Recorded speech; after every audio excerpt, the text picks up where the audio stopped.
Why don't you build me up, buttercup, but just when to you let me down, let me down. and push me around. And say worst of all. You never call baby when you say you will. Say you will. But I need you still. I need you more than anyone, darling. baby. Is it baby or darling? I don't know. They're the same word. Something in my heart. So build me up, buttercup, don't break my heart. What's up, Bean Gang? You motherfuckers, we came back. We did it again. We're back. You keep saying we're not going to come back, and we keep coming back. I don't know who's saying it, but one of you is. One of them, for sure, is like, that's the last episode. That's the last one. Never. Fuckface. We're never fucking done with this shit. Sam Jam. Today we have Samantha back, everybody. Samantha's back. I'm alive. She's alive. Before we get into everything real quick, though, we have to mention, sorry I have to start on a little more of a somber note, but rest in peace to the great Jeff Scott. Yes. Jeff Scott from the Comedy Store. He was the pianist there for the last 25 fucking years, man. And he passed away this past Sunday. That's why we didn't talk about it on Monday, because me and Trey had already filmed.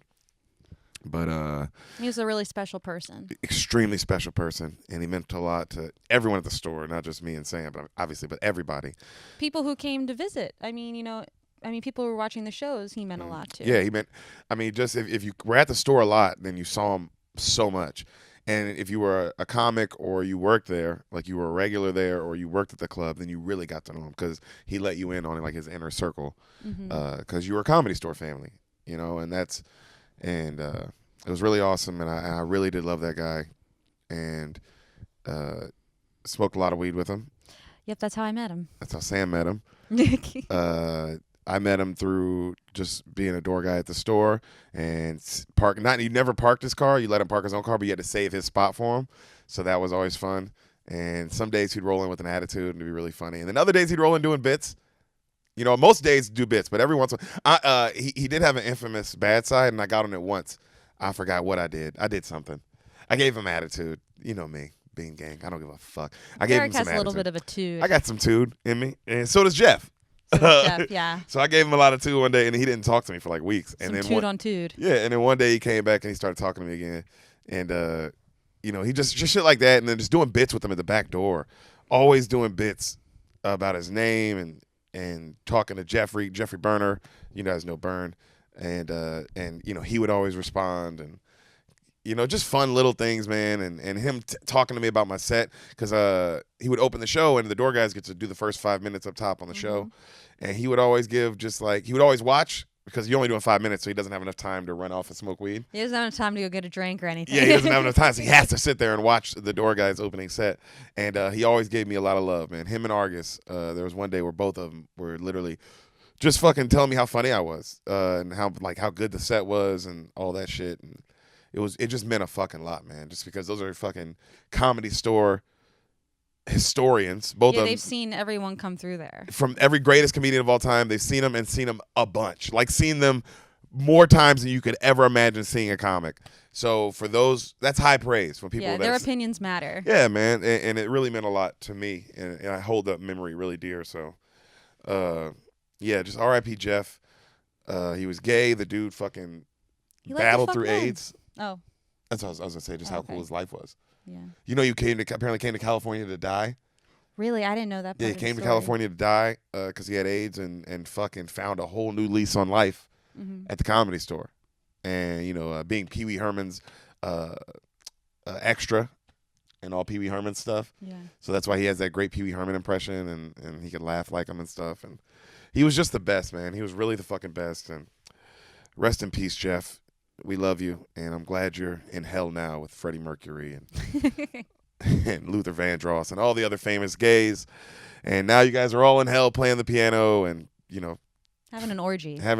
And fucking laughing with Richard Pryor and whoever else is down there.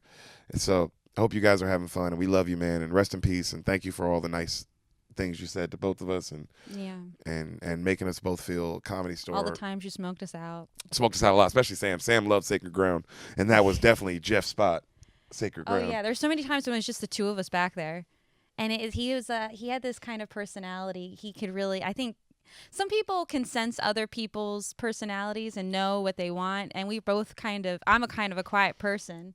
And so we could just hang out back there and just be chill, and we didn't have to talk too much. If we did want to talk, we would. But sometimes, just share silence. Just smoke weed and share some silence. It's really, he'll be missed. He will be missed, man. Jeff Scott, you're one of the greats. One of the first person to ever get his name on the wall that wasn't a comedian. Just a lot of cool Comedy Store, and also it's like, man, I feel like losing him, we didn't just lose a piece of the building, like one of the pillars in the building, but you also lost all the archives. He was the history. He had all the knowledge of everything that happened in that building from before it was the Comedy Store all the way up to present day Comedy Store.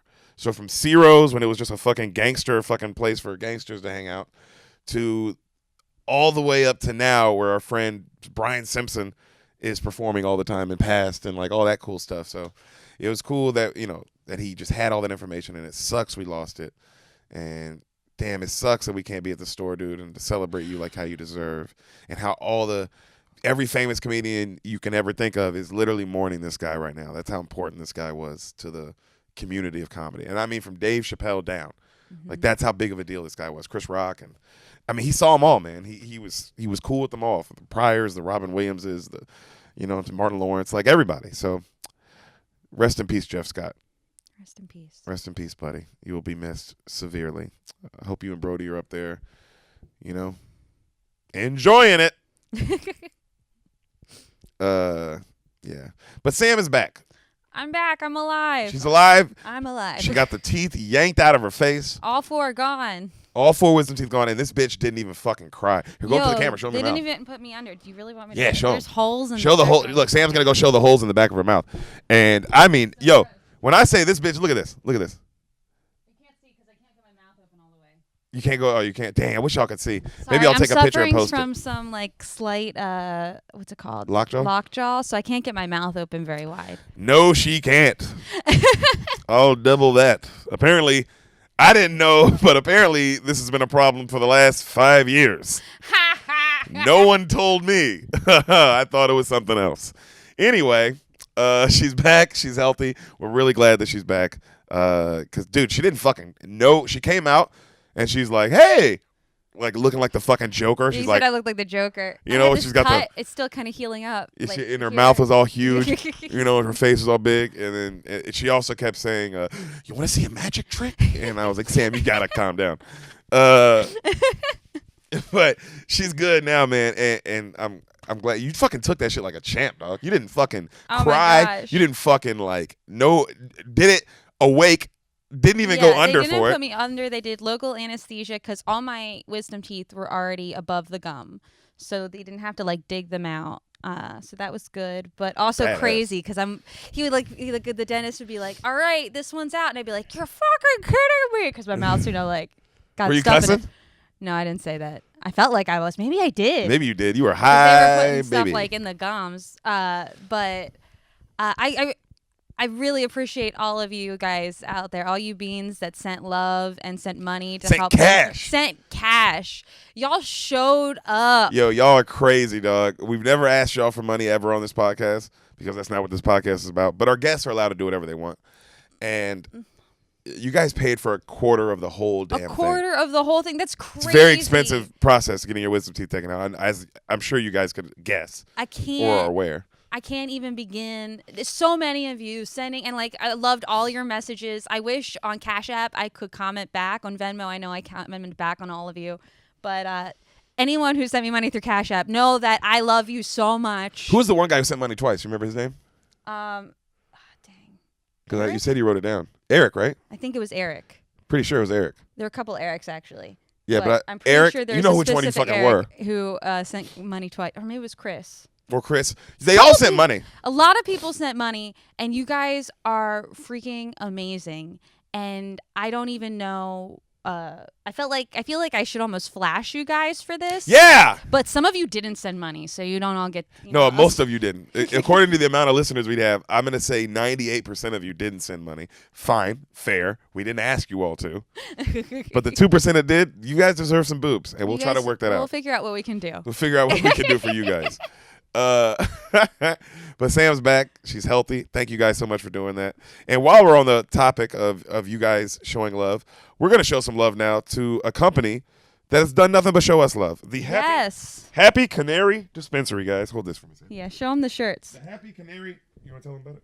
Okay, the Happy Canary Cannabis Collective. Is that?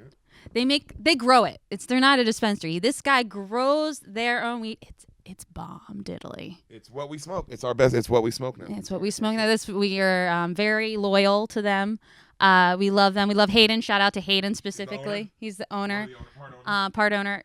Their stuff is so good. Yep, and they sent us shirts, and they sent us hoodies, stuff, and face masks, and all kind of cool, fun stuff. And they also sent us a care package of some very, very high quality stuff, some very high quality merch. Oh yes. And I just want to show them some love, man. Shout out to you, Hayden. Shout out to the Happy Canary Grow House. If you need weed wholesale, not like a regular, but if you need I need. I guess if you want to drop if you want to buy it in bulk, like the Sam's Club version of. You need Sam's Club level weed. Happy Canary's place to go. Honestly, if you're not buying in bulk, what are you doing? Right? Yeah, unless you don't. I get it if you're a joint smoker once a week. You smoke a joint. You're like one of those kind of people. If you are a weed smoker, if you smoke weed every day, like at least once a day, just buy it in bulk. Save yourself some cash. Mad cash. And hit up Happy Canary specifically. They have an Instagram. You can follow them. Happy Canary. They're based out of Maine. And they have the best shit. That good Maine weed. Good Maine weed. Good stuff. Also, the second ad hurts a little bit because Sam's family is a bunch of fucking assholes. I don't know if they can see this, but this is It's a Ravens cup. It's a Ravens cup. I'm gonna sip from it. Why don't you go show them the placard? I showed them the placard last time. Oh, you did? Yeah, remember I pulled it out. Well, guys, our second ad, obviously, the great NFL legend, Mr. Darren Bates. Darren Bates, I want you to go to his Instagram, DARENBATES, Darren Bates, at Westlandson_56. He is the sponsor of this podcast, and all he wants you to do is follow him on Instagram. Follow him on Instagram. He's a good follow. You're going to have fun. You're going to have fun. You're going to love following him. And that's all he's asking of you. And the dude pays for everything. Everything you're seeing right now and hearing right now, he covers that. So fucking show him some love for it, Bean Gang. He brings you this podcast. And if you like podcasts, go listen to his podcast, He has a great one. He has a great one. The Raw Room. Literally just had Simba on it from the movie The Lion King. The actual actor, Jason Weaver. Or Jason Mitchell or something like that. Jason something. Literally just had him on his podcast. No, the original Simba. The actor that played Simba in the original movie. You mean the animated movie? Yeah. I thought that was like Matthew Broderick or something like that. No, young Simba. You know, Simba's a kid at first. I thought young Simba was Jonathan Taylor Thomas. No, it's a little black kid. What? Yeah, how'd you not know that? Are you sure? I think you're talking about the new movie. Sam, no, I'm talking about... Are you certain it's not Jonathan Taylor Thomas? Yes. Okay. Well, this guy had me fooled for a long time. Anyway, he just had him on his podcast, along with the great Malcolm Butler. If you're a Seahawks fan, I'm sure that stung. If you're a Patriots fan, come on. He just had him on. So go. He has great guests on. I'm on there a lot. He's a cool guy. He's the fucking best. We love him to death. Great dad. He's a great dad. He's not gay, we think. Very muscular. Very muscular, so he could be. Gay guys are in shape. But I don't know. That's none of my business. I know he has a wife and kids. Who knows what he does beyond that? Who knows? But you know what he does do? He supports this podcast, so you go support him. Darren Bates. Show him some love. Follow his pod, The Raw Room podcast on all platforms. And tell him what, Sam? Tell him the Beans sent you. Tell him the goddamn Beans sent you. Whew. That was a lot. Sam, are you ready for a movie today? I think I'm ready. I feel like it's been a while. It's been a while. It's been a while, but really it's only been a week, I think. Yeah, but it feels like forever because your tooth. Because normally we film like 3 times a week. Mm-hmm. But you had to get your tooth ripped out of your face. I know. It's been a while. But happy Thursday, Bean Gang. We know you already know what the movie is, but she doesn't. So let's get her opinion on it.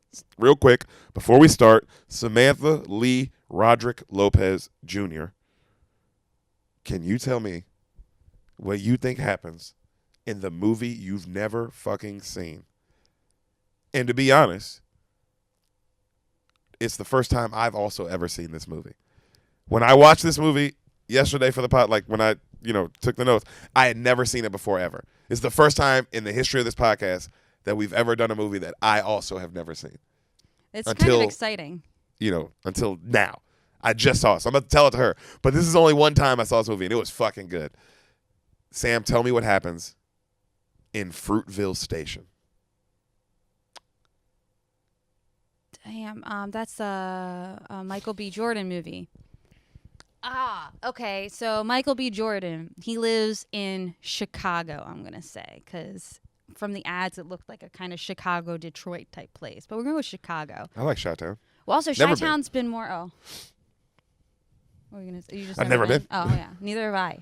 Chi-Town's getting a lot of press in the media lately. You got, your Chicago Meds, your Chicago PDs, your Chicago... Fires. And your Chicago murders. You guys murder more than anyone else. Yeah. Congrats. You got Chi-Town, So I'm going to guess if Fruitvale Station. Chirac.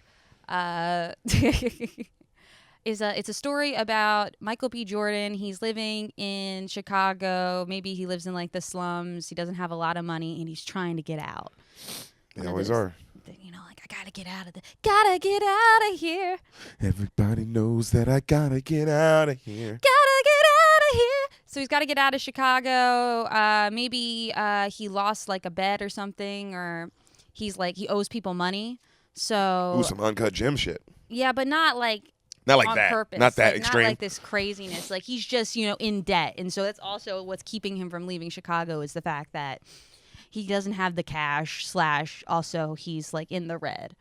And I'm gonna guess he probably has like a baby and a baby mama, but they're not together anymore. Oof. Maybe some 8 Mile stuff. Yep. He did not have a baby in that movie, but keep going. Okay. And so he devises some sort of plan to get out of Chicago. Don't look over here. And it's maybe like a day in the life, and at the end of it, he is faced with his humanity. He's like, am I going to just die here? And then they kind of cut it off at the end. It's probably real artistic. It seems like an artistic movie. We don't know if he ever leaves Chicago. We just hope he does because he's a good guy. 98% on Rotten Tomatoes. I knew it had good ratings. Mm-hmm. It's good. You know who directed it? No. Coogler. Oh. That's why Michael B. Jordan's in it. Yeah, he's in a lot You know who Coogler is, right? Black Panther. Yeah, that guy. All the Creeds. Uh-huh.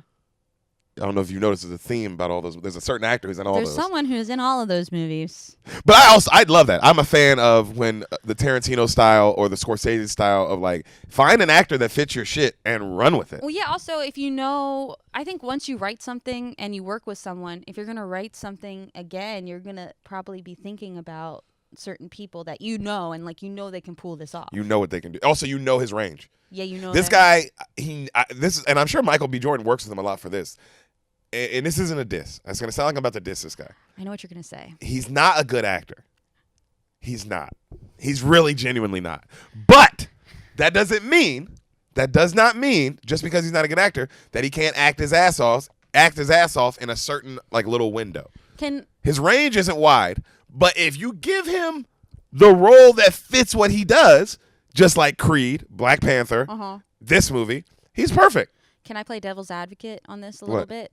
So you say he's great in the role that he does and the type of character he always plays, but he's not a great actor. But you could say the same about someone like Denzel. Yeah. But everyone would say Denzel is a great actor. So why do we not give Michael B. Jordan that? Denzel, in his window of range, has more. Does that make sense? It's a bigger window. Because you've seen Michael B. and you've seen Denzel, and I know you know what I'm talking about. I agree with you. Denzel can do a lot more. Put it like this. Denzel's window is a whole glass house. The whole house is window. Yeah. Michael B. Jordan's window is a window. Yeah. It's a window. That's fair. It doesn't mean you can't go through that window. Mm-hmm. I'm just saying Denzel's window is the size of the house. Yeah, it's like a beautiful sunroom. Now, that's as far as Denzel can go. Yeah. But nigga, that's a big house. It's a big old window. It's way bigger than one window. That's true. That'd be my only argument. But I'm totally in agreement with you. I just felt like it was a little unfair to say that when we also say that about a lot of other actors. We do. But we consider them great actors. Yeah. Well, and I'm not gonna say Michael B. Jordan can't get there. I'm just saying in this moment in time right now, I would not say he's a great actor. Do you feel like some of that is also that he just hasn't had a lot of opportunity to play different kinds of characters? Hey, you do what you got to do at first. Look at a great example, Matthew McConaughey. Oh, yeah. Nothing but rom-coms at first. Nobody in the history of the world 15 years ago would ever say Matthew McConaughey is one of the best actors alive. You'd be like, the guy from fucking How to Lose a Guy in 10 Days? That guy? The Sahara guy? Yo, he's really good in those rom-coms. He was like, exactly. What's the one with J-Lo that I love? The Wedding Planner? The Wedding Planner. That's when I fell in love with I'm Matthew not McConaughey. dissing Matthew McConaughey in that time. I'm just saying he did the same thing over and over. Yeah. He wasn't doing like... and he wasn't doing cool shit like Michael B. Jordan's doing. Yeah. No, you're right. But if he keeps doing this over and over and then people keep giving him bigger options and bigger options, I think he's going to go on to be... I think so, too. I think he's going to be fine. I mean, he is good. He's not bad. He's just not a great actor, at least yet. He's not Leo. No, I mean, no one is. No. But I would say he's not even like... Tom Hanks. I'm still saying like really big people. Yeah. He's not Liam Neeson. He could be. He could be Liam Neeson though. He kind of is kind right of now. like that too, in that he started out doing just kind of the same roles, and now he has a much broader spectrum. But then, I mean, you got to give Liam though. He did do Schindler's List. Yo, he did. That's true. Yeah, that's true. He did do Schindler's List. Lovely. I watched a Liam Neeson movie last night without Deric, and that was more of like his range. But he's really upset. I will admit he did do Schindler's List, and Michael B. Jordan has a long career ahead of him because he's built like a fucking god. He's beautiful. Oh my god. And he's gorgeous, and he can't. If you, like I said, you give him the roles that he can do, like the Creed, like that, where he's just angry and brooding, he's gonna murder it. Yeah, I'd love to see. I'd love to see him try to be funny, or like try to be light. Funny. Or I'd love to see Michael B. Jordan get into like a character, like a father character, like do a Family Man kind of movie, or it's just something.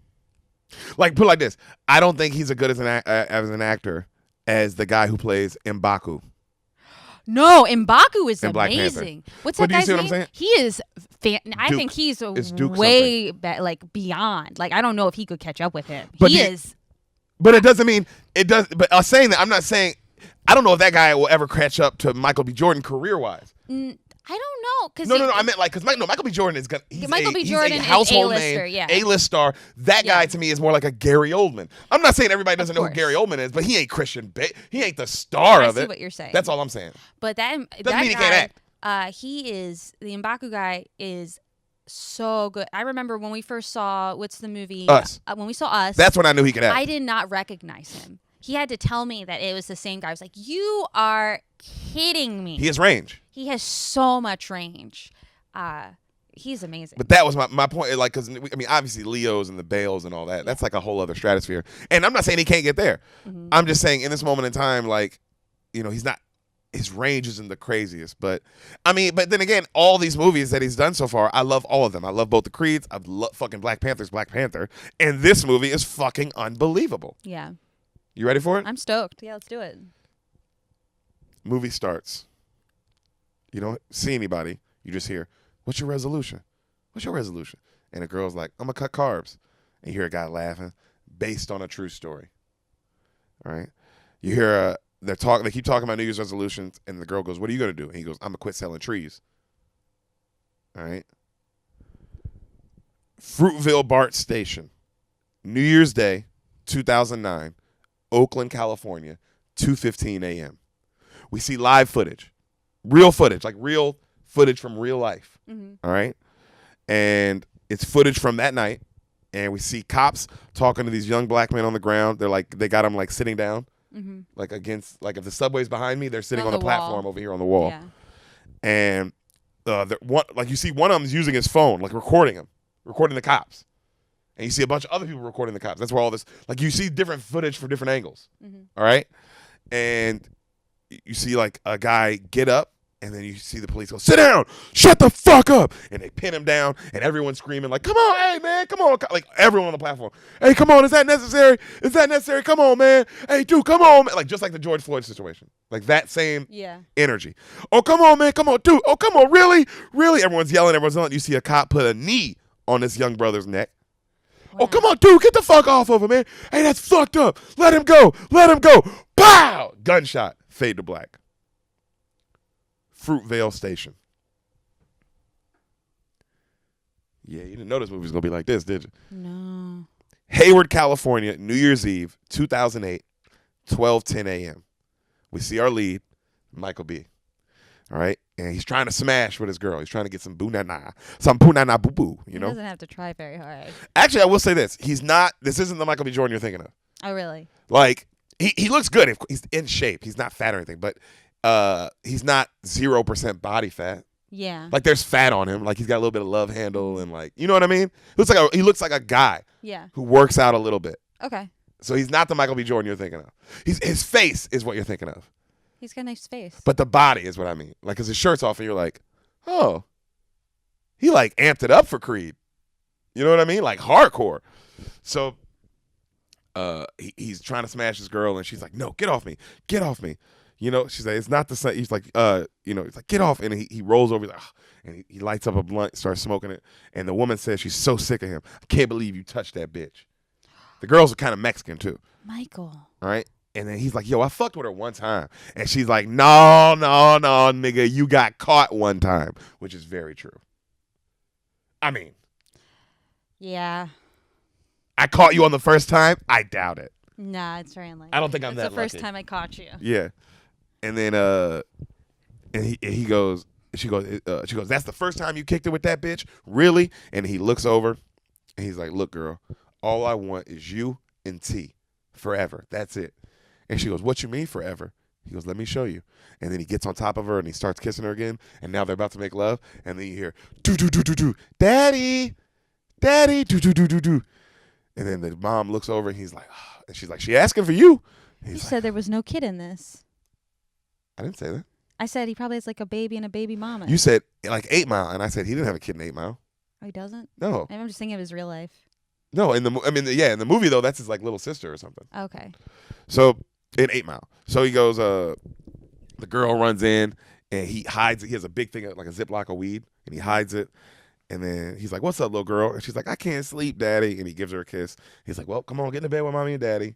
And she gets in the bed and then they go to sleep, right? And right before he's about to fall asleep, he texts his mom. Every time his text, you see his text come up on the screen. So you see like what he really said that day. Okay? And it's happy birthday, mom. All right, and then he goes to bed with his family. The next morning, he gets dressed, puts on the big jeans, this big black hoodie, okay? And you see the mom, she's dressed for work. Yeah. Like she's going to work. And the daughter's dressed for school. So they take the daughter to school, and the mom says, the daughter asks for like fruit snacks, and the mom says, no, you're not getting any fruit snacks today. And then they get to the school, and the dad pulls out some fruit snacks and like slides it to her out of his pocket. And she's like, I love you, daddy. He's like, I got you. And then she runs in, right? And the teacher's like, hey, Oscar. And he's like, hey, good morning. All right, and then he leaves. Takes his girl to work. He drives her to work. And he's about to drop her off, and he's like, she's like, you going home to go to sleep? He's like, no, I got some stuff to do. And then she goes, for work? And he's like, yeah. And she's like, look, I want to go to Frisco tonight to see the fireworks. It's New Year's Eve. Mm-hmm. And he's like, all right, cool. And then he kisses her, and she's like, oh, I can't believe I got to go do this fucking job. And she heads in. She has like a regular, kind of bullshit like McDonald's, just a job that you don't want to do. He takes off driving, calls his mom. His mom is one of my favorite actresses working today, one of the best alive, in my opinion, a Miss Octavia Spencer. Oh, boy. Really? She's good. She is good. She is so good. So she's the mom, and he calls her, and he's like, happy birthday, mama. He's like, let's go celebrate. What we going to do tonight? And she's like, no. She's got work that day. So she can't, she don't want to go out and do too much. She got work tomorrow, too. And then she's like, Oscar, are you driving without an earpiece? And he's holding the phone. He's like, no. And she's like, boy, don't you lie to me. He's like, he pulls over, and then he like puts his phone, like it's a flip phone. Yeah. He puts it in his beanie like that. And he's like, all right, 2 hands on the wheel. She's like, you better, boy. Uh-huh. And she's like, all right, they laugh. And then she's like, he's like, what do you want for your birthday? And then she's like, oh, I just want to be with you guys. And he's like, all right, I'm going to pick up some shrimps, some crabs. We're going to have a big dinner for you. And she's like, ooh, that's great, right? He's like, I love you, Mom. She's like, I love you too. He goes to the store. He knows a dude who's working behind the counter. Like, he knows him. Like, yo, what up, nigga? What up? And the friend asks him what he's doing tonight. And he's like, oh, I'm going to Frisco, fireworks, the whole shit. He's like, oh, dope. I'm going to go too. He's like, all right, cool. We'll meet up. And then he gets the crabs for his mom. And right then, this white girl comes up. And she's asking the dude behind the counter, like, for a fish fry. He's like, what's good for a fish fry? And they're kind of both, Oscar and the dude are laughing at her because she's white. And she's like asking these basic questions. And she's like, oh, well, can you fry this fish? And he's like, yeah, it's catfish. Uh-huh. Yeah, you can fry it. And then they're laughing. And then right then, Michael B. Jordan, he go, hey, I can help you. And she looks at him kind of weird. And he's like, I work here. It's just my day off. And the guy's like, nods, like, yeah, he does. And he starts helping her about what to get and all that. And then he looks at her as she's talking. He's like, you got a black boyfriend? And she's like, laughs. And she's like, no, but all of his friends are black. So that's what this is for. Oh. And, he's like, I figured, because it's like, you're asking some nigga kind of questions, And then right then he's like, I'll help you. And he calls his grandmother. Uh-huh. And his grandmother, and he asks his grandma to walk this white woman through cooking fried catfish. Aww. And she does. It's really sweet. That's really kind. While the woman's on the phone with his grandma, he sees his boss. And he runs over and he grabs him. He's like, yo, I'm sorry about everything that happened, but I really need this job back. Please. I need you to hire me back. And the boss is like, I can't do it. Sorry, we already hired someone else. I can't. He's like, come on, man, please. I'll work 40 hours a week and you can pay me for 20. I need a job. Please, please. And he's like, I hired someone else already, dude. And he's like, someone, and then he looks at him and goes, someone who's never been late once, by the way, Oscar. And then Oscar goes, I need this fucking job, bruh. Like real loud. I need this fucking job, huh? Is that what you want, bruh? You want me to go sell dope? Is that what the fuck you want? And the guy looks at him. He kind of nods and he just goes, take care of yourself, Oscar. And he walks off. And Oscar's like, and he has to calm himself down. All right? Classic Michael B. Jordan. Classic. That's a classic Michael B. Jordan scene. He's done that in every movie we've ever seen him mad. in. And somebody's like, hey. And he's like, usually it's Sylvester Stallone. Or T'Challa. It's the best part of Black Panther. It's like in Cobra Kai, whenever Hawk shows his back and it's like, you just hear the Hawk noise. So the white girl, she's like, hey, I got everything I need. I'm an expert. Your grandma's so nice. I'm Katie, by the way. It's like, hi, Katie. Nice to meet you. And she leaves. So he lies to his friend. His friend's like, everything cool? He's like, yeah, homeboy put me back on the job. And the friend's like, cool, that's what's up. He's like, all right. He lies. He's like, I'll see you later. He dips. He goes home. He gets a call from someone called Shantae. You see, every time a call or a text comes up, you see the time and the name, which makes it really, it's like, oh, wow, this must have happened. Like, this must have been the events through this day. So it's his sister. And the sister's like, hey, have you called mom yet and wish her happy birthday? He's like, yeah, I did. And she's like, okay, look, Oscar, I got good news and bad news. And he's like, well, give me the bad news. And she's like, I need help with rent. And he's like, all right, how much you need? And she's like, 300. He's like, that's fine. I got you. And then she's like, and you want to hear the good news? And he's like, yeah, what's the good news?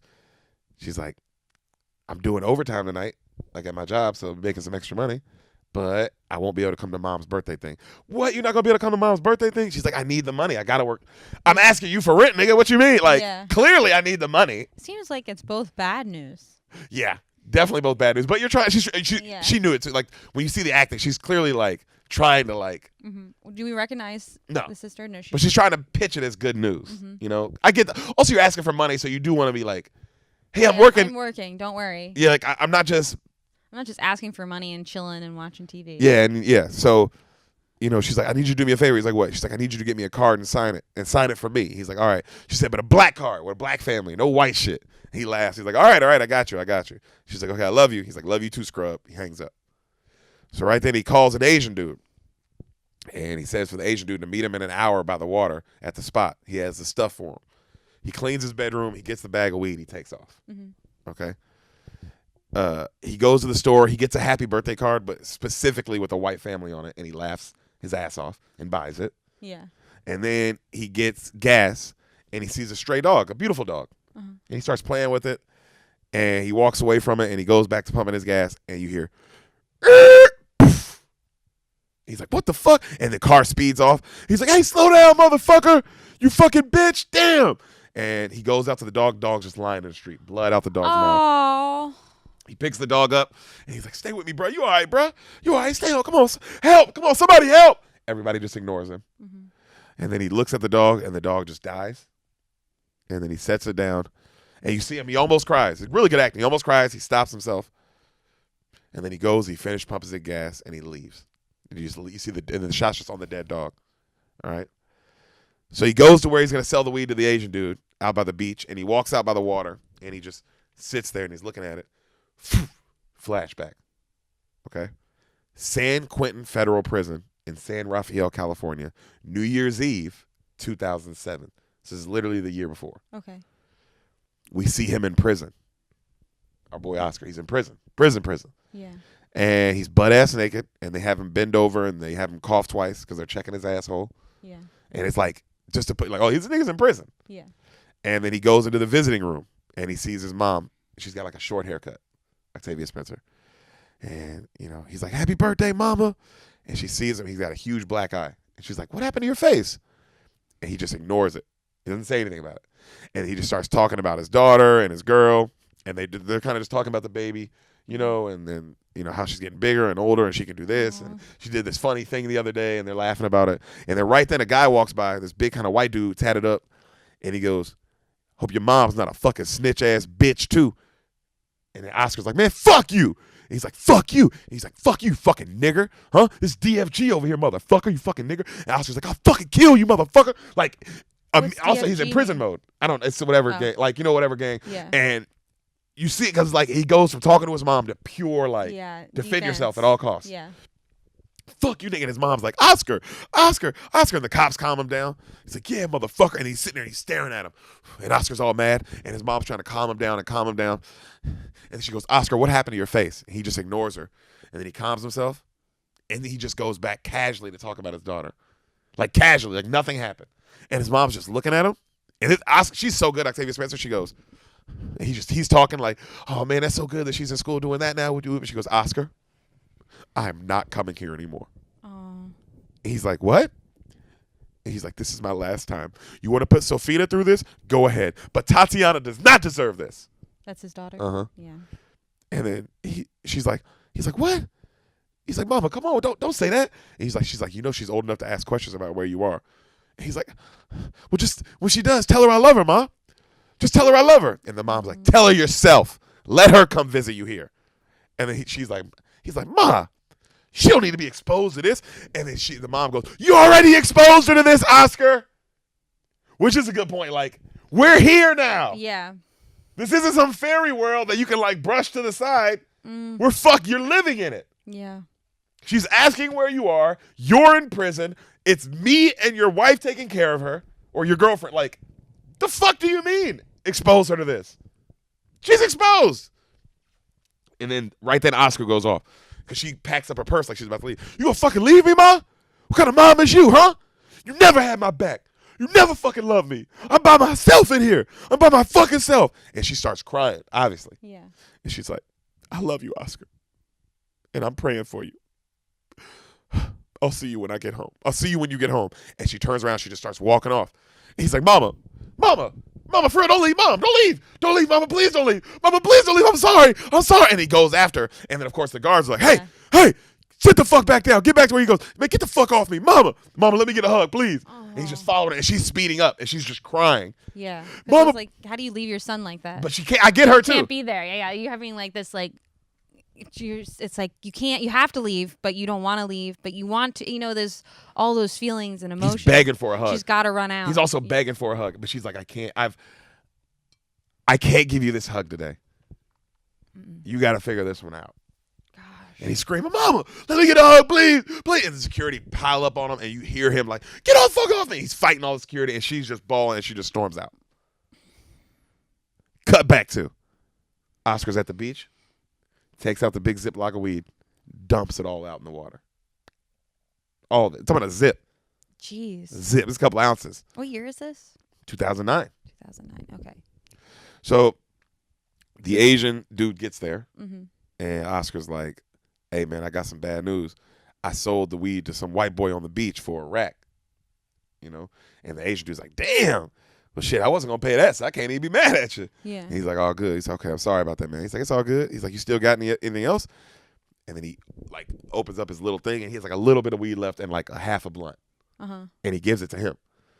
And the dude's like, oh, cool, out here. And he goes to grab some money. He's like, bro, it's all you. Just take it.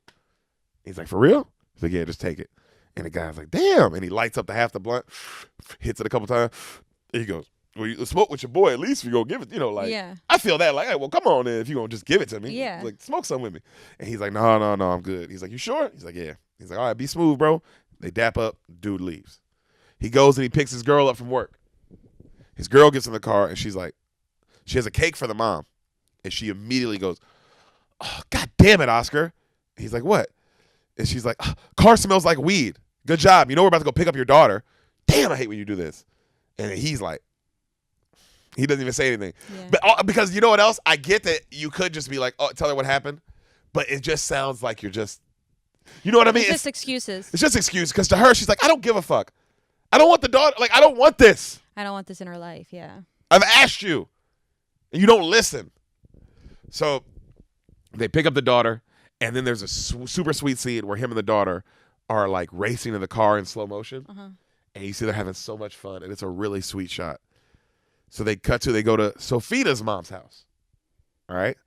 And Sofina's like, hey, we want to go out tonight for New Year's Eve after celebrating his mom's birthday. Can you watch, Tatiana tonight? And the mom's like, no. I'm doing my thing tonight. I watch her all the time. Mm-hmm. Ask your sister. And the girl's like, damn it, all right. So Sofina and Michael B go to the back room while the grandma's playing with the granddaughter. And Michael B's looking at her and he's like, fuck it. I got to tell you. She's like, what? I lost my job. Oscar! For what? Being late. And they told you this on your day off? And he's like, no, I've been fired for 2 weeks. And she's like, Oscar, are you serious? Oh my God. You think life's a fucking joke. That's what you think. You think everything's a fucking joke. And then she's like, so what game you running now, Oscar? Huh? Just lying to me, lying to your daughter. And he's like, hey, was the rent not paid? Were the bills not paid the last 2 weeks? I still took care of it. And she's like, that's not what I want. Like, yeah. I don't want that.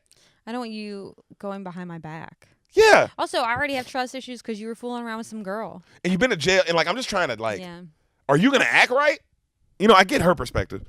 And then he goes off, and then she's like, damn. She goes, I bet you still selling that shit. I bet you sold that rest of that zip today. And then he goes, nope, I dumped it. And she goes, what? He's like, I dumped it. I'm tired. Sofina. I thought I could start over, but this shit's just fucking wearing me out. And then she goes, you really threw out a zip of weed today with no job? And he looks at her, he laughs. He's like, yeah. She's like, I could slap the shit out of you right now. I do get her point of like, damn. Also, if you could have gotten arrested just having it on your person to begin with, you might as well get the cash. Get the cash and then just don't do it anymore. Yeah. And we can use the cash. Jeez. Because also, it's not like you didn't buy the weed. Yeah, it's not free. So she hugs him, and she's like, well, what you going to do now? And he's like, I'm going to do something legal. I'm done with this. He's like, I just got to not fuck up for the next 30 days. And she's like, 30 days? And he's like, yeah, that's how long Oprah says it takes to form a habit. 30 days. And she laughed so hard. And his habit is supposed to be not fucking up? Yeah. That's, this Well, imagine if you fuck up all the time, though. Like, for real. Like, prison level fucking up all the time. You would feel different about everything. Yeah, you would. And then she looks at him, she goes, don't make me go through this alone again. And then he kisses her, and then he picks her up and puts her on the wall. And she's like, take this off. And she takes his shirt off, and then they make love. Where are they? In mom's house? Mm-hmm. Where? In the bedroom. Oh, okay. They're not like in the kitchen. No, remember I told you the grandma was playing with the daughter, and they went to the back room to talk. Okay. Because he was like, I have to tell you something. And he's like, because you can tell he was like, I just got to tell her after I lost my job. Like, how long? Has it been 2 weeks is a lot to keep that lie up. I just can't imagine doing it while your mom's in the other room with your kid. I don't know. Think about it. I guess I'm putting it on them. It's like, all right, you hadn't fucked in a while because you're mad at him for maybe cheating on you, and this and there's that, and then you almost fucked this morning, but you didn't because the daughter. Like, there's probably a lot. You probably haven't fucked in a while. Probably not. And it's just pent up. So, cut to they go to Oscar's mom's house for her birthday, and it's Christmas stuff still up everywhere. And his grandma's there, the one he called earlier, and all of his uncles are there, and they're all talking. They're all cheering for the Steelers. He's like, man, I can't believe this is supposed to be a Raiders house because they're in, in Oakland. Yeah. So they're supposed to be a Raiders house. You're cheering for the Steelers? And the dude goes, hey, they got a black coach, and that black coach got a black wife. I'm cheering for the Steelers. I love that because it's like, damn, I bet a lot of people cheer for the Steelers just for that. Fair. Oh, some real shit. I never thought about it that way. I'm still glad they lost. Yeah, fuck them. I do like Mike Tomlin, though. I do love their coach. I'm not going to lie. Because he's a young guy, and I love his attitude, and he's great. So everyone's sitting and laughing and eating, and it's just the shots. of a family having the kind of time only a family can have, if that makes sense. It's like really good shit. Like they're just laughing and the way everybody's joking and playing cards and like it's just fun. Everybody's eating and it's just a good time. So cut to time passes and he's helping his mom with the dishes. And then, she's like, thanks for doing this. And he's like, oh, no problem, mama. And then she's like, you got any plans tonight? And he's like, yeah, nothing major. Just meet with the fellas, go to the city, fireworks, roll around after that. Simple shit. And she's like, roll around. And she goes, y'all gonna be drinking? He goes, mama, you know I don't drink. And she goes, okay. Well, I think you should take the train. And then he's like, mama, I'm not gonna drink. I can drive. It's all good. I don't want to deal with the traffic. And she said, just take the train. She's like, I don't deal with all the people on the train. And she's like, look, if you take the train, then all of y'all can drink and you don't have to think about it. And there's no traffic and you get there and back and it's done. And I can feel better. Mm-hmm. And he smiles and he's like, okay, we might. And she's like, don't make me follow y'all there like I did at your prom night. And he laughs. He's like, all right, mom, all right, I'll take the train. I'll take it. And then he texts his homeboy and says, hey, and you see the text, like, we're taking the BART tonight. Mm-hmm. So he gives all the hugs and goodbyes to the family. They say Happy New Year. The mom's like, have fun, be safe. He hugs his mom. He's like, I love you. Happy birthday, mama. And she's like, thanks, baby. And he leaves. So they drive home. All right. And as they're driving, he looks at his girl and he's like, hey, you want to just call it a night? Which I totally get. And every couple, hey, you've been there before. You have all these plans, but you just did something else. Like you just did your early plans and now you got your later plans. And you look over at your spouse and you're like, we could just end it here. Just go to bed. We can go home. We can get in PJs. Eat snacks. Watch the ball. He says that too. We can watch the ball drop and we don't have to get out of bed. Mm-hmm. And then she's like, I want to go out tonight. I want to see my friends. Yeah. And he's like, oh, come on. She's like, all right, well, you can stay in. I'm going to San Francisco. And he's like, fine, I'll go. Yeah. Right? So she smiles all big. So they go to her sister's house, Sofina's sister's house. Happy New Year. And she has like 6 kids. And he's wrestling with all the kids and having fun and shit. And she's happy to see her cousins, obviously. Mm-hmm. And then they get his daughter ready for bed. And he makes his daughter brush her teeth. And like she's like, what about you, daddy? And he's like, cut to you see her brushing her teeth and him using his finger. Mm-hmm. And like they're both smiling all big. Like this. That's cute. Yeah. And he puts her in her PJs. And then she's like, why are you leaving? She's like, you're not going to stay here? And he's like, no. He said, no, we're going to go see the fireworks and stuff, but we'll be back before you even wake up. And she's like, don't go. I'm scared. He's like, why are you scared? She's like, I hear guns outside. He's like, oh, baby, those are firecrackers. But you're safe inside with your cousins. You know that. And she goes, well, what about you, daddy? He's like, I'll be fine. But in the morning, we'll play Candyland. And then guess what? She said, what? He said, we'll go to your favorite place. She goes, the park? He goes, nope. Toys R Us? Even better than Toys R Us. Chuck E. Cheese? He's like, yep. She's like, really? Chuck E. Cheese? Oh, she goes like she loves it, which I totally remember that too. Of being like, Chuck E. Cheese? Yeah. Oh, we balling? Yeah, we pizza end games? End games? Oh, shit. Ball pit? And he's like, yep. She's like, I love you so much. And he's like, I love you. She's like, I love you, daddy. And she's like, I love you too, baby. I love you so much. He kisses her. Cut 2. We see all his homies at the BART. All right, they're all chilling on the platform waiting. Damn, this nigga's always late, bro. Oscar, stay late. Hey, fuck y'all. You see Oscar walk up. Hey, they all hug. All the girls hug. Mm-hmm. Because it's a bunch of them. It's like 9 of them. Mm-hmm. They're all like, yo, so they're so excited. They head out. They get on this train. The train is obviously packed. Yeah. Like, packed. Oh, for sure. The train has a stop. It's 11:55 p.m. They're like, damn. And it says it's going to be a delay, right? So they're sitting there, and now it's 11:57. And his friend's like, fuck it, man. We're going to have a good time here. He starts playing music. All right. Someone plugs in their speakers to the music. So now the music's blasting through the whole train. Uh-huh. Everybody's dancing, having a good time and shit. And then they count it down 10, 9, 8, 7, 6, 5, 4, 3, 2, 1. Happy New Year. Everybody kisses their spouse. And like, it's just a happy moment on the train. Mm-hmm. Everybody's having fun. So they get to San Fran. They go out. Everyone's partying. They're on their way back now. Now the night's over. They're on their way back to the train. What? Yeah. God, I can't even imagine wanting to go out. If it's already passed while you were on the train, I'd be like go home now. Yeah. Oh, but they're dressed up too. But I mean, like, the club's gonna close at like 3, which means like last call's at 2:30. I don't think they were going to the club. Well, where did they go? They went to go see fireworks. Yeah, but the fireworks would have happened at midnight. They'd have missed them already. Well, they still also. I guess you're probably going to bars then, because you're going to San Francisco. Okay. So you're going to. I mean, yeah, but they're all the girls are dressed up, so you can tell they're like, hey, we're going somewhere. Yeah. Okay.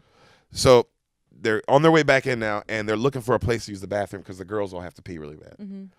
and they knock on this one guy's door, and he answers, and like a guy with the store, he's like, "Hey, can we use your bathroom?" And the guy's like, I don't have bathroom for customers, bro." And he's like, "What about your employees? They got to go somewhere." And he's like, "Yeah, but I can't be having everybody come up here using the bathroom." He's like, "Yo, it's just these two girls. I'll give you $10." Right? And the guy's like, "All right, come on." He's like, "Here you go. Thank you so much." He's like, "I'll keep your money, man. Happy New Year." Yeah. He's like, "Thank you." And the two girls go in to pee. They're all waiting outside. Right then, a pregnant woman walks by with a guy. And the guy's like, "Hey," because he saw him. He's like, "Hey, is there a bathroom in there?" And then Michael B. looks at her stomach, and he's like, "Hold on." He knocks on the door. The guy comes back out, and he's like, "Come on, bro." And he points at her like, "Let her go, please." And the guy's like, "Okay, just you. Come on." And then she's like, "Thank you." And she goes in. And then Oscar and the white guy's like, "Thanks so much, dude. I really appreciate that." And Oscar's like, "Oh, no problem, bro." And then they're standing there quiet for a second. And then Oscar goes, "How long y'all been married?" And the guy goes, "Oh, 8 years. 8 years. Why, you thinking about it?" And Oscar's like, Yeah, I'm thinking about it." And he's like, "Well, what's stopping you?" And Oscar's like, "I ain't got no money." And he lets. He goes, "Hey, bro, when I married her, I didn't have no money either." And he's like, "So don't let that be the reason to stop you." And he's like, "Damn, for real?" He's like, "Yeah, I was broke, bro." He's like, "You want to know how I got my girl's ring? I stole it." He goes, "What?" He's like, "Yeah, I was really good with credit cards. Knew how to do fraudulent stuff. But you don't want to go down that road, and I'm not encouraging that." He laughs, and he goes, "But I got my shit together. I started going down the right road, and I got my business started. And then I bought her the real ring that she deserves." And he's like, "Damn." He's like, "What do you do?" He's like, "I started a web design company." And then he gives Oscar a card. And Oscar looks at it, and he puts it in his pocket. And then right then the girls come out, and he was like, "Man, it was really nice meeting you." He was like, "It was nice meeting you guys." And the girls are like, "It was nice meeting you, talking to you in the bathroom." And then they all leave. So they get back on the train. It's jam-packed. Train takes off. You hear over the intercom, "Next stop, Fruitvale Station." So it's late. Everybody's kind of quiet on the train. Is that their stop, or is it just a stop? It's a stop. So his girl is tired, and he's like, "Hey," she's like, "I want to sit down." So he finds her a seat, and then she's like, "Go." He's like, "I'll stand here." And he keeps getting bumped by a guy, and he's looking at him. She's like, "Just go find a seat, baby." He's like, "For real? You're good?" He's like, "Yeah." She's sitting with her friend. She's like, "I'm good. Just go find your own seat." He's like, "All right." So he goes, and he's looking for a seat. And as he's looking for a seat, a white girl goes, "Oscar?" He turns, and it's the Katie girl from the store. From the store, okay. And he's like, "Oh, hey, how are you?" And she's like, "Happy New Year. How are you?" And then right then, remember the guy from prison who started that shit with him? Yes. He walks by. He goes, "Oscar? Oh, that Palmer Ice motherfucker, fuck you." He's like, "Man, fuck you." He's like, "It's DGF still, motherfucker." And the dude hits him. And then him and Oscar get into it, and then all the homies get into it now. All the friends just immediate brawl. Train stops, right? Oh my god. The guys break it up, and then you hear all the boys, "Man, fuck them niggas. We gonna find them niggas. Fuck them niggas." And then the intercom goes, "Police are on the way. They're outside the train. They're gonna come arrest whoever was just in that fight. We're not moving until then." So now they're at Fruitvale Station. Yeah. That's how they stop there. Okay. Oh. So right then, the boys, they go to leave, and right when they go to leave, they notice cops all coming up, and they're like, "Fuck!" So they get back on the train. They're like, "Let's split up." So 3 of them walk the other way. The other ones go back on the train and all split up. All right. The cops, the cops immediately grab the 3 friends that tried to walk off and put them against the wall. And they're like, "Man, fuck you. We ain't even do nothing. We ain't even do nothing, bro." And then they're talking shit to the cops, and the cops make them sit all down. Yeah. Like how we see in the beginning, where with the real footage, where they're sitting down on the platform. Yeah. So they go on the train, and they ask for whoever was on that fight to come out now, or I'm going to come on that train and pull you off. Nobody says anything. They look around, and they see Oscar, and he's clearly was in a fight. Yeah. And they fucking grab him, they throw him, they sit him down too, right? And they call for backup. Okay? So the train is still sitting there. All right? Right then, you see a friend stand up, and then another friend stand up, like, "Yo, this is bullshit, man. We didn't do anything. You can't just have us here." And they slam them motherfuckers on the ground. Yeah. All right? And Oscar's like, tells his friend, like, "Yo, sit down. Everybody chill. Everybody chill."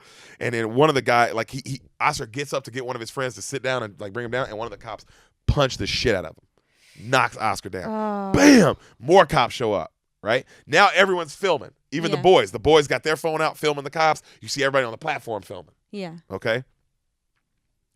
Right then, that train left, the one with Katie and all the people on it when they got Oscar off and his girl. That train left. So now it's another train that's sitting here watching. His girlfriend is calling him, going, "Oscar, where are you? Where are you? I thought, like, where are you?" He's like, "Yo, the police got me. I'm still at Fruitvale." And she's like, "What?" Right? And he's like, yeah, the police beating on us. And then right then the police make him hang up. And she's like, well, Oscar, right? And then he looks at his boy. He's like, I'm going to get us out of here. And he stands up. He's like, officer, can I talk to you, please? Let me talk. And they hit him again. And they throw him down. And Oscar's like, we didn't do shit, man. This is crazy. Y'all can't be treating us like this. And then right then they cuff one of his homies up. And Oscar's like, maybe he was just trying to get home. And then one of the cops, this asshole cop who hit him, goes, maybe you should have thought of that before you started being a little bitch. And Oscar looks at him. He's like, man, you a real bitch-ass nigga, bro. That's what you is. You a real bitch-ass nigga. And he goes, oh, I'm a bitch? Huh? You're a bitch-ass nigger. Isn't that right, you little nigger? Like a little bitch-ass little nigger. And they grab Oscar and they roll him over and like to put him on cuffs too. And they got the knee on his neck. That shot that we saw with the real footage from the beginning. Knees on his neck. He's like, get off me, man. Get off me. And they're like, roll over. And then one of the cops just stands up. Not the asshole, but a blonde cop stands up, pulls his gun out, and just shoots him. Bam! Just like that. Right in the back. It's quiet. Everybody. The people on the train, everybody. And then you hear Oscar, you fucking shot me, bro. You shot me. He starts bleeding out of his mouth. I got a daughter, bro. All of his friends are like, Oscar! They restrain all the friends. They cuff them all. The cops roll little Oscar over now, and they just cuff him. So now he's just bleeding out. They're yelling at the train, move this fucking train. They clear out the station. They call in, code 3, shots fired. The platform's now clear. The asshole cop who hit him that was calling him a nigger comes up, and he looks at the blonde cop. He's like, what the fuck just happened? And the cop's like, I don't know. And Oscar's now going, that kind of breathing. Yeah. And it gets heavier and heavier. And the asshole cop grabs Oscar and says, look at me, stay here. I got a daughter. He just keeps saying that over and over. God, bro, that shit fucks you up. I got a daughter? Because that was what he was saying. Why would they, that's what he was saying. And then the asshole cop's like, keep your eyes open, son. Keep your eyes open. And then his girl's calling over and over and over and over. And then she calls the mom, right, finally. And she's like, Mom, the police got Oscar. She's like, I heard something. I don't know what's going on, but the police got him. I think he got arrested. She's now back at Fruitvale Station, and they won't let her up. Yeah. She's down talking, trying to she doesn't know what's going on. As she's there, ambulance shows up. They rush a gurney upstairs. And she's yelling, who's that for? Who's that for? And then she sees all the arrested friends now being brought downstairs. And she's like, what's going on? And then they're like, they shot Oscar. She's like, where's Oscar? She's like, they shot him, Feeny. They shot him. Where is he? They put all the friends in cop cars. They drive off. So she's just like, what the fuck is going on? Right? Oscar repeats it over and over. That's all he's saying. I have a daughter. I got a daughter. The EMTs get there. They start working on him. Right? Sophia's begging the police to let her up. That's my boyfriend. Please just let me out. I just want to see him. They wheel Oscar out. Like that, right? Bleeding. Did y'all fucking kill him? Did y'all kill him?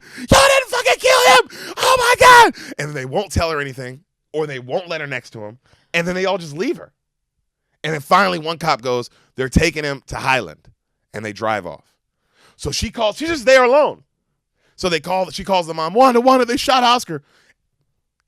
Octavia Spencer can act, bro. She doesn't cry. She goes, what? They shot him. His eyes were closed. I don't know what's going on. Can you come get us, please? I'm on my way. Click. Done. I'm on my way. At the hospital, they're working on him. The mom runs up, still not crying. She goes, my son was shot by the police. I'm looking for him, Oscar Grant. And they're like, oh, he's in the ICU. He just got put in there. The waiting room for the ICU is over there. All right. So she's like, you see her walking? She's just saying, Lord, let him be safe. Lord, let him be safe. Lord, let him be safe. So they pull up. You see them pulling the bullet out the chest in the hospital. The family is all in the waiting room now. You see all the friends come in. They just got out of jail. Okay. All right. So now they're all in there, and they're all pissed, and they're going off. And the mom, hey, all our energy is going to Oscar right now. We're going to keep him lifted. We're going to think positive. That's what we're going to do. Yes, ma'am. Yes, ma'am. Yes, ma'am. So it's quiet. The doctor comes out, Ms. Johnson. As you know, he's been shot. We stabilized him, but he's really critical right now. We had to remove his right lung. What? Oh, my God. What? How's he going to breathe? He's on a machine, but that's not the main problem. The real problem is the internal bleeding. All right? He hasn't fully responded to all the transfusions yet. And then the mom's like, will he make it? And she's like, we're doing everything we can, man. Just please Do whatever you can. She doesn't cry. Just strong. Just do whatever you can, please. I know you're doing your best, but do whatever you can. All right? And then the next morning comes. You see the whole family's now there. All the friends, waiting. All the uncles, everybody who was at the party, everybody's just there waiting, right? And the mom says, all right, everybody, let's pray. So they all circle around her. And she's like, Father, we kneel right now and ask you to put healing hands around your child. We ask you to breathe strength in the hands of the people working on him. And we ask you to heal him. Heal him so we can hold him, Lord. Heal him so we can see him smile again, Lord, like a full prayer. Right? We see him cut to flashback shots of earlier in the day where he's playing with his daughter. Yeah. And then you see in the hospital room them taking all the stuff off of him. Like all the shit off of him. Oh. The doctor comes out. It's quiet.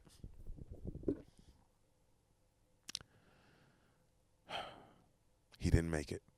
And Sophina just goes, fuck! Ah! Just like, obviously. And then the mom just stares at the doctor, doesn't cry. I need to see him. And they go, okay, you can see him, ma'am, but you can't go in the room and you're not allowed to touch him because now this is a homicide and it's an ongoing investigation. So you can't, you know what I mean? Yeah. And she's like, I need to see him. I just need to see him. And then one of the uncles is like, you want me to come with you? And she's like, no, that's my baby. And the nurse goes, I'll take her. So the nurse puts his arm around her. She walks her down the hall. They show her the body. Obviously. Just crying. And then, man, this is the scene that gets you because the mom, and she's so good, she goes, I told him to take the train. I know. I told him to take the train. I told him to. And she's crying to the nurse. I told him to catch the BART. They wouldn't have hurt my baby if he would have just drove. I should have let him drive. I wanted to keep him safe. Let me hug him. And they're like, we can't. Please let me hug him. That's my baby. He didn't like being alone. Please let me hug him. Oh God, it was my fault. Just give her the Oscar. Give the woman an Oscar, dude. Sophina, she has to leave because she's got to go pick up her fucking daughter. She goes to pick up the daughter, and, you know, the daughter's like, where's daddy? And she's like, shh, come on. You see the sister already awake watching the kid. The kids are all asleep, and she's just bawling, obviously. And so she grabs her. She takes her daughter to the bathroom, and they both get in the shower. And so they both, because she's a little girl, they both get in the shower, and the daughter's just kind of looking at her, and the mom's holding it together, and the daughter goes, where's daddy? And the mom just goes, fade to black. She doesn't say anything. Several witnesses recorded the incident at Fruitvale BART station with phone cameras. The footage sparked a series of protests and riots in the Bay Area. After firing the officers involved, the GM and chief of BART police stepped down. The officer who shot Oscar was arrested and charged with first-degree murder. After mistaking his gun for a taser, the jury found him guilty of involuntary manslaughter. He was sentenced to 2 years and was released after 11 months. Mistaking his gun for a taser?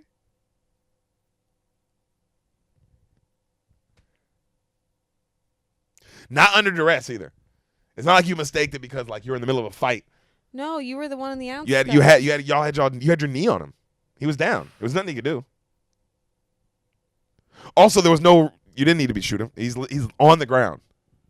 He's on the ground.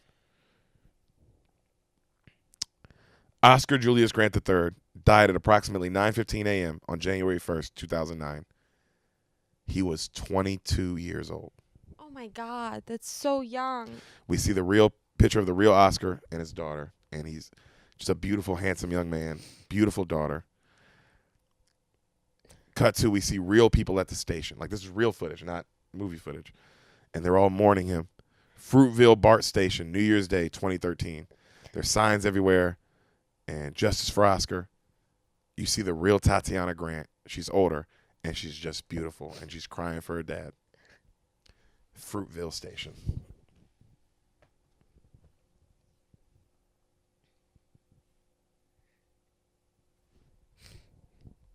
Oh, it's sad. Sam's wiping her face. I'm sorry, baby. Sorry. His little girl. I know. Good movie, huh? It was a good movie. I don't know if I can watch that one. That one hurts. Yeah. That one hurts, man. That one really, really fucking hurts. It was a beautiful movie. The shots are amazing. The acting is amazing. The writing is amazing. How they told this beautiful story. They summed him not summed his life up. That's not the right word, but they summed up with an incident in a day, and they showed you what he did that day. I thought that was a great way to humanize this person. And you see the text that he sent that day, and you see who he called, and you see the time, and it makes it oh, this was real. Mm-hmm. This was a real day. And they fucking killed this kid, man. Kid, 22 years old. He's a fucking child. He's a baby still. So young. That's how old Nicholas is going to be. He's not. Your brother's not even 22 yet.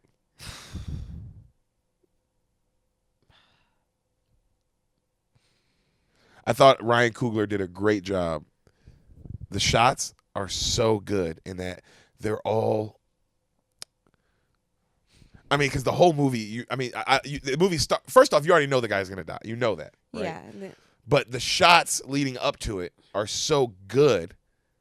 You forget, but it also it humanizes. It really just humanizes it, and it makes it such a human experience. Mm-hmm. The reason I watched this movie, honestly, if I'm being honest, I looked up best hour and a half movies. This movie is an hour and 9 minutes. Mm-hmm. I think on the money, it's 89 minutes. Yeah. And that's not. And so if you take the credits out of it, it's really probably only an hour 20 minutes. If you take the credits out, probably 80-minute movie, and it's fucking beautiful, man. He really. That's what the way he tells this story in such a short window, and the way he makes you feel for this guy. And not just feel bad for him. Because there are times where you're looking at Oscar and you're like, Oscar. Yeah. You know what I mean? Make better choices. But he didn't even have the chance to fix his life. He did. Now, that's not fair, obviously. It's not fair to not have the chance to make, to change your life or get a second chance or a third chance. You know what I'm saying? Also, he's just a child. He's a fucking child. And some dude who works for the BART police station, or San Francisco police, definitely is not judge, jury, and executioner. No. Which is, I think, the problem with a lot of, the police murders, bro, because obviously, nigga, it's a tough job. That was a tough situation for that cop. I'm not saying that situation was easy, but I'm saying there was no need for murder. Yeah. There just wasn't a need for it, bro. And I know it's oh, you don't know that because you're not out there. And it's true, bro, I don't know that. And I'm not out there. But I do know that if I signed up to play football, it's possible I could go paralyzed. Mm-hmm.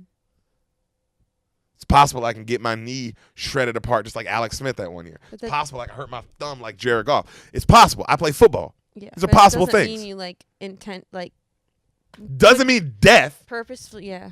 Yeah, purposeful death should be allowed. Yeah, just because football players are getting injured all the time doesn't mean they're intending to injure the other team, the opposite teams. It just happens.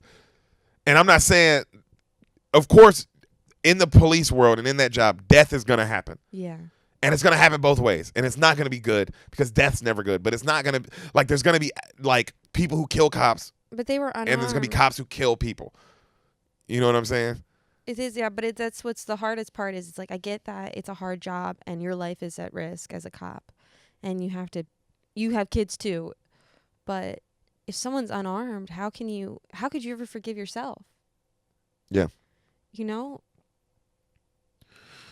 don't, and then of course the real problem that we have is the real problem that Black America really has. All right. It's bro, 2 years. He got 2 years. First off, I'm glad he got convicted at all because that's the real problem is that these motherfuckers never get convicted and never get tried. This guy who clearly, this was murder. This was clear-cut murder. You're not allowed to just stand up and shoot a nigga while he's on the ground getting cuffed. Yeah. What is that for? Just like the George Floyd situation. It's who is this for? This is just some power shit. Yeah, the lack of like severity of the discipline really it's a testament to how they don't value the life of that was taken. The court system doesn't. 2 years means you don't value the life that was taken. Yet, if it had been another, let's take the police out of it. If it had just been that dude that he got into it with that killed Michael B. Jordan, that motherfucker would have got life. What is the difference? Mm-hmm. Oh, well, he's a bad person and that's a good person. Who you don't fucking know. They both committed the same act. And also, I mean, to intensify it, the cop is trained for the situation, so they should be trained to diffuse it before they have to come to those measures. Deadly force. I'm not saying force isn't involved in that job. Mm-hmm. It's that kind of job that you're gonna have to get forceful, bro. I'm not saying it's right or that like they should be trained on when and how, but I'm just saying sometimes it's gonna get it's gonna get gray area because people are human beings. Yes. People make mistakes, are human beings. But that's not a mistake, bro. The George Floyd thing wasn't a mistake. That was fucking intentional murder. Murder. Your taser, you thought, get the fuck out of here. That's what you say after you did it and now you realize you're in trouble. Yeah. You go, oh shit. I lied too. We all lied, dude. We've all been caught and lied to try to get out of it. That's what that is. 2 years? Go fuck yourself, man. You killed a guy. Go fuck you. Fuck Judge Gail Welsh. Oh, yeah. You remember that bitch? Yeah, she was terrible. Terrible. I mean, she didn't physically kill anyone with her hands, but that bitch deserves... should Gail Welsh be in jail? No. Should she be a judge? No. Fuck no. Fuck no. Okay, she's still a judge. Bad judgment. You have the worst.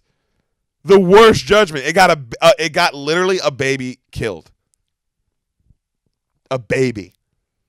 But that situation was a pride situation because you could tell it was, we're Canadian and you're American, so what do you... And remember the judge, I love the grandma said it immediately, that fucking bitch Gail Welsh was all over her the moment she walked in because she was a single mom and her haircut and she was white and they were bonding over whatever that energy, that Karen-ass energy, you know what I mean? And they were bonding over that, so like... Yeah, that was way more pride, whereas this one is like way more like the George Floyd or all those situations, the Breonna Taylor, and I mean, you can go forever and ever and ever. That's the problem too. And I think that's I don't get white America that doesn't understand this. It's frustrating because it's like if this had happened to a white person, people would be outraged. People are outraged that the woman died in the what was happening when they raided the Capitol. And that cop had the right to kill her. Yeah. You're not allowed to break into the Capitol and try to get into the room with all the elected elected politicians. They're going to kill you for that. But it's like to act like people shouldn't be outraged for you're like, oh, well, this happens. It's like, hey, life is life. Mm-hmm. Doesn't matter who it is, or even if you say, oh, well, it's not about color, it's about how he was, a convicted felon or whatever he'd been in jail for. Yep. Or he was, like, resisting a little bit. And it's like, well, then that's a class issue. Life is, I mean, and a lot of these people will, in the same breath say, I'm a good Christian. And it's like, if you're a real Christian, your heart should be bleeding for everyone. No, people are full of shit. They're not real Christians. People are fucking assholes, bro. Everybody's for themselves. And I'm not mad at you because I'm for myself. We're all for ourselves. But I can at least, because I can see both sides. Look, Michael B. Jordan in that situation. I'm watching this movie and I'm looking at the footage, right, of this happening. I can also agree if I'm Michael B. Jordan in that situation, I'm not doing all the extra shit. I'm not getting up. I'm not saying anything. I'm not saying anything. Yeah. I'm just sitting there quiet as fuck, just shutting the fuck up. Then me doing that doesn't mean, oh, that's the right way and it would have been fine. No, they still could have possibly killed me for just doing that. That's a possibility, white people, that you got to get in your fucking head. But that didn't happen. He was resisting a little bit. And he definitely, you can't do that. You just can't do that. You just can't. You can't keep getting up and all these things that are going to make them feel threatened. But that doesn't mean you're killing them. That does not mean that. Now, that means, obviously, like, oh, you're putting them in a situation where they're now going to have to use a little bit of force. And I'm not even mad at the cop, because I'm a human. I'm not mad at the cop for being nervous and use a little bit of force because you're resisting a little bit in that sense that you're talking shit and you're moving and you're getting up and you're making the cop nervous. If you're going to... I get force. If you're gonna, there's plenty of ways to keep them from doing, without killing. You could shoot him in the kneecap, for Christ's sake. Like, let him live another day. If he doesn't walk, okay, that sucks. But why are we killing people? Yeah, I don't understand. It's like if he doesn't walk, don't be wrong. That's still a horrible crime that's and all still that. horrible. But he lives to tell the story, to see his daughter, to change his life, to fucking put your bitch ass still in jail because you don't get to just fucking kneecap people. You know what I'm saying? But I that's what I don't understand about them. It's like, yo, if I can see your side, I don't think when niggas get arrested and shit, they should fucking resist and fight back and all that stuff. That's not how you win that situation. That's just not how you win that situation. But I mean, how you can't see our side of like, well, they don't deserve to die for that, and I don't give a fuck what they did. I don't give a fuck what they did. Or they actively trying to kill someone or rape somebody, then yeah, kill that motherfucker. Or like rape a kid or like touch a kid. Then I don't give a fuck what happens to them. I mean, I'm not saying you should, but I'm saying they should have the right to a fair trial. They should have a right to a fucking fair trial. I mean, this is supposed to be America. Like, what? It's only America for some people? Yeah. Those are the same people that say that they love this country and they love what it stands for and all that. And it's like, yo, this country fucking killed Native Americans. This country slavery. This country war. This is that same country. And I'm not saying I don't love it and that it's not awesome to live here. It is. It is. But it's not like we're blameless. We're not blameless and we're not like better than because you fucking live here. Yeah. You just fucking were born here, dude. That's all you did. You did nothing you don't deserve anything. You haven't earned anything. None of that shit. All you can do is be thankful and be nice to people. That's it. That's it. That's all you get to do. You know what I'm saying? But this idea that like this like old, like people love that shit, bro. People love bringing up like, oh, like the Constitution or the the old presidents and the old laws and like all this shit. And it's like, oh, you mean some shit created by slave owning evil people that happen to be white men? Like, who? Fuck them. Take out the fact that they're slave owning and evil. They're just people. They're just humans. They're not gods. They're not like, things change. We learn. Not in this. For some reason, we don't want to change. You know what they should do? And we don't want to act like slavery exists, and we don't want to talk about it. And that's why things like this happen, because we don't. Yo, I mean, a small example, but being here, right? Being with Sam's parents, they can't talk about anything involving black people at all. Can't even talk about it. Can't even bring it up that black people exist. That black people exist. That they are living, human, breathing people. It's like it doesn't exist. It's just like, it doesn't exist, and it only exists. There's only the black people I know. And those are the good ones, and then everyone else is like, well, they're bad, and they don't see the same. So far removed from it, and they don't see the world that I see the world, and I don't see how they could. And it's like, what? You don't even want to like act like slavery happened. Like, you know what I mean? These people were like, I just don't understand why they would live like that, or why they would. And it's like, what? How did they get here? It's the same thing I said about the COVID situation of like when people are like, oh, you're just living back with your parents, and it's like, well, how did I get here? Mm-hmm. Are we not going to talk about that? Or are we just going to go with, oh, you guys have no jobs and you're living with your parents? Like you could judge us like that. Mm-hmm. Or just live with your parents with no jobs. That's what you guys are doing right now. Oh, you guys are just in the ghetto, just killing each other and selling drugs and doing all this. That's what you're doing. And it's like, well, okay, let's take a step back. Mm-hmm. How did we all get here? Yeah. Did we just show up and behave like this? And we had this, and we chose this situation? Like, oh, we could go live in these nice neighborhoods with the nice schools and nice jobs and all this shit. Or we could go live in the slums and the projects and like fucking have to survive. Let's choose that one. Yeah. You know what I mean? But if you can't even if people aren't even willing to just talk about it, then yeah, things like this are going to keep happening. And white people, let me tell you something. It's on you. It's on you. Black people can talk about it. I'm not saying that they're always right and that they always have the greatest opinions, because they're human. Everybody's human. But I'm going with what I see. They can talk about it. Come on over, white people. What was that game? Red Rover, Red Rover? Red Rover, Red Rover. Come on. White people, come over. You know? And I will say this. Way more, since the George Floyd thing, way more white people. A lot of white people are willing to talk about it now. And I think people in general are more aware. Because I think I didn't really know how about police brutality? It wasn't really reported or at all until we had riots in Baltimore protesting after was Freddie Lockhart? Is that the last name? You're thinking of a comedian. I'm thinking of the Canadian. His name's Freddie though. Yeah. But he passed away. Was murdered, you mean? Was murdered. Yeah, I passed away. Yeah. But that was the first time it even touched my life. Like I noticed that that I knew that was happening. Like because it's not. People, okay, well, it wasn't, the media was not publicizing. Were they more upset about the riots or that he died? I don't know. I wasn't living here at the time. I was, but I was hearing about it from afar, and I had I was getting it from two different sources. I was hearing people being upset about the rioting, and then at the same time, I had friends who were living in Baltimore, and a lot of them were artists, and they were going out on the streets and like taking photography and stuff, and like trying to be like promote the issue that was real. So I was seeing two different voices. Oh yeah, I mean, for me, also you've never been around just black people your whole life. Mm-hmm. So for me, it was like there's never not been a time in my life where police brutality and that police will kill you, and that racist white people will do things that are just horrible. Like that's just. I mean, I'm black. It is what it is. You have to. This is the world I'm growing up in, and I'm looking around and I'm seeing how people treat me, and I'm seeing how people treat people who look like me. You know what I mean? From different situations, and I'm just seeing it with my own eyes.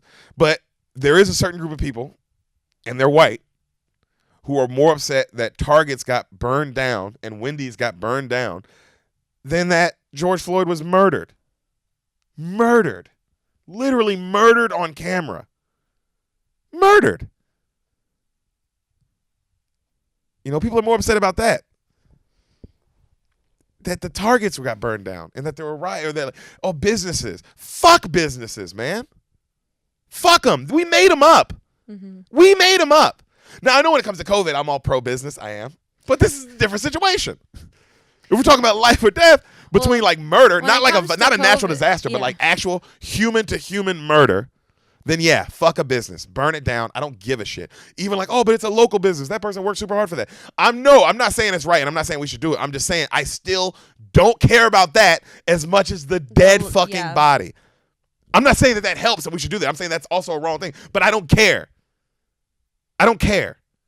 That's bad. I don't care. They murdered a person. Oh, but he had counterfeit bills, or he had a prior record. Who gives a fuck? And also, none of that matters because in the present moment, he wasn't doing anything, and it was a record. It wasn't like he hadn't served his time, and Because that's what we're saying. Also, if a guy goes to jail and gets out, did he serve his debt or no? Because basically you're saying he served his debt to society, but not to my morals, or not to me and my standard of what it is. Yeah. It's like, who the fuck are you? Just some person? Yeah. Just some fucking just another person? You're God? You're Jesus? But a lot of people, bro, and white people talk about you. You gotta want to talk about this shit, man. It has to be talked about. Because also, nothing will happen unless it's personal to everyone. It has to hit everybody as long as you're keeping the other side at arm's length or farther, as long as white flight exists, we're not going to have any conversation. It won't be personal. It won't matter to everyone unless we all feel like, that could be my brother. And don't get me wrong. Are there some annoying niggas out there? Yes, there are. But that's not what we're talking about today. We'll get into the annoying nigga segment another day. Yeah. This is about the annoying whites today. Okay? I think about the police. I don't understand why it's always the gun. Why isn't there more hand-to-hand combat stuff? Cobra Kai. Yeah, Cobra. Why aren't they practicing Miyagi-Do where, if your enemy wants to wage war, take away their ability to wage it? Yeah. I don't know why. Do we not know what pressure point? There's other ways to detain people. Mm-hmm. And I get if someone has a gun on you and you feel like your life is threatened, then pull out your gun. Or they're fighting you and you're worried that they're gonna get your gun. You know what I mean? There are circumstances where obviously we're not human, bro. I can see your side too. I can see the cop side too, always, bro. And I'm for it. I'm not against I'm just as much for the cop as I am for the motherfucking person that they're I'm for both. Because there's good and bad on both sides. It's not like we're sitting over here going every criminal is no. Some of these motherfuckers are garbage pieces of dog shit humans that are murderers too. But it's crazy not to think that a cop can also be that. Yeah. Just criminals can be the murderer dog shits, not the cops. Why? Are we not all human? Anyway, Bean Gang, I hope you enjoyed today's episode and today's food for thought. Yeah. Talk to your family. Just see what they think. Be like, hey, what do you think about slavery? If you're white, I'd love to hear your parents' take on slavery. Or what do you think about, what do they think of it? Or just how people are living in different circumstances than you. Take the color thing out of it. It's like, this is happening. I mean, we don't care about poor people in this country. So I think the sooner we start caring about people who are not at the same circumstances as us and start thinking of it that way, the more people will have a heart. I think also you can't go forward until you talk about the past. And the fact that we don't talk about slavery, we don't teach slavery in schools. It's just, black people were here one day. Mm-hmm. We brought them over on ships. They were here, and then we freed them, and then let's move on. And it's like, no, talk about it. There's a huge problem between black people and white people. Talk about it. Talk about it. Talk about what it must take to have to carry that. Like, yeah, I mean, and why we feel certain ways, and why things are there. Far away from us. It's like only like 2 generations. There's far away. It's not that distant past. There are people who are alive today whose like grandfather or great grandfather was a slave, or great grandmother was a slave. That's not too far ago. So, bro, it's like, whereas Rogan would say, like, that's 2 people ago. Yeah. It's like, and I love when he would say that because it's like, oh man, shit is not that long ago.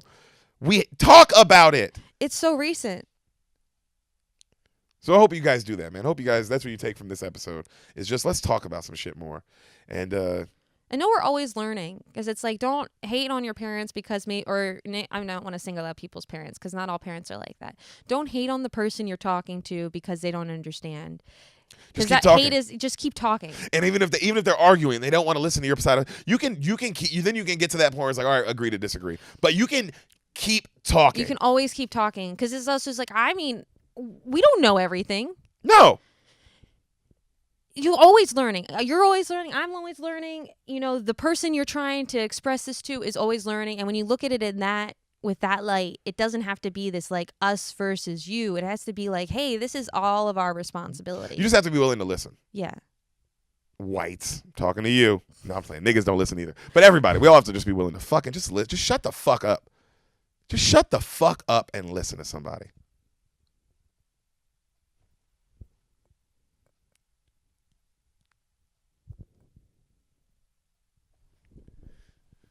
Bye, guys.